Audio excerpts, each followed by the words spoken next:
Want to organize, edit or delete your bookmarks in Safari? Here's how to manage all your saved links quickly and easily on iPhone. Like and subscribe for more iPhone browsing tips. Start by opening the Safari app on your iPhone.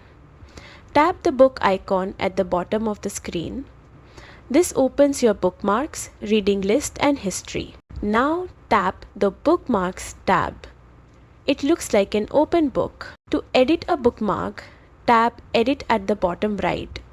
Then tap the bookmark you want to change. You can now rename it, update the URL or move it to a different folder. To delete a bookmark while still in edit mode, tap the red minus icon next to the one you want to remove. Then tap Delete. To organize bookmarks into folders, tap New Folder while editing. Give it a name, then tap Done.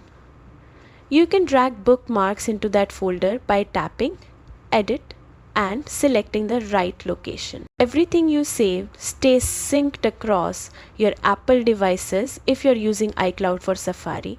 So managing bookmarks here also keeps your iPad and Mac updated. That's how to take full control of your Safari bookmarks. Like and subscribe for more of phone organization and browsing tricks.